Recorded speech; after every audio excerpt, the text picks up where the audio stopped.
Hola, buenas. Aquí estamos otra vez. Ya he visto que se os da bastante bien las unidades de medida de longitud y de capacidad. Pues hoy vamos a ver las unidades de medida de masa. En este caso nos estamos refiriendo al peso de las cosas. ¿Qué utilizamos nosotros para pesar? El gramo.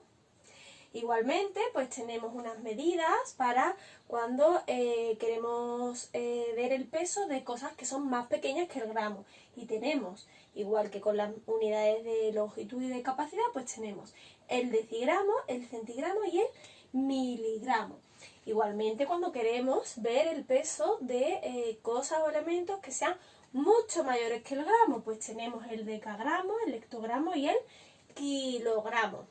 Por supuesto, muy conocido para nosotros es tanto el kilogramo como el gramo. ¿Cómo pasamos de una unidad a otra? Exactamente igual que hacíamos con las unidades de longitud y de capacidad. Vamos a multiplicar cuando pasamos de una unidad de medida menor a una mayor. ¿Por qué multiplicamos? Pues vamos a ir multiplicando por 10, 100, 1000. Dependerá de la cantidad de pasos que demos entre una unidad de medida y de otra. Si, por ejemplo, quiero pasar del kilogramo al decagramo, ¿cuántos pasos voy a dar? 1 y 2. Pues la unidad tendrá 2 ceros. Voy a multiplicar por 100. Lo mismo cuando pasamos de una unidad de medida menor a una mayor. Tengo que dividir. ¿Cuánto? Pues va a depender de los pasos que dé. Si quiero ir, por ejemplo, desde los miligramos hasta los decagramos, voy a dividir por 1, 2, 3, 4. 4 pasos doy, 4 ceros va a tener mi unidad. Voy a tener que dividir entre 10.000.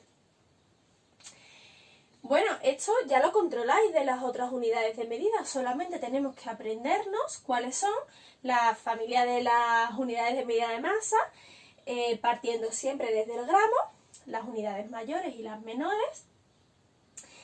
Y después, ¿para qué nos han servido todas estas unidades? Pues evidentemente para medir distintos aspectos de las cosas, ¿no?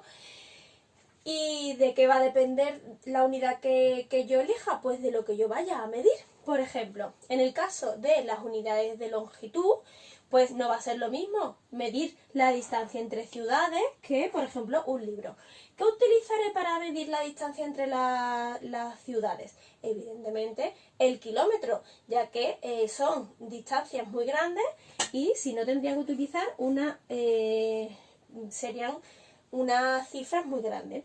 Para medir una habitación, pues lo que utilizo normalmente es el metro. Y cuando voy a medir un libro, pues normalmente cogeré una regla y utilizaré el centímetro. Son las unidades más propias que yo suelo utilizar. Lo mismo con las de capacidad.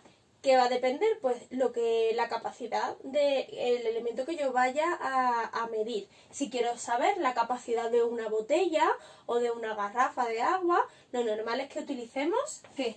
El litro. Si quiero ver la capacidad de un vaso, ¿qué utilizo? Normalmente la más común es el centilitro. Y lo mismo nos va a pasar con las unidades de masa. ¿De qué va a depender la unidad que yo vaya a elegir? Pues de lo que yo vaya a pesar. En el caso de que quiera pesar a una persona, lo normal es que nosotros cuando vayamos a la farmacia y nos pesemos, nos digan nuestro peso en kilogramos. Lo mismo con otros elementos. Si yo quiero pesar una manzana, normalmente voy a la frutería y pido 1 kilo de manzanas y me dan varias. Pero si quiero saber el peso de una sola manzana, lo normal es que utilice el gramo.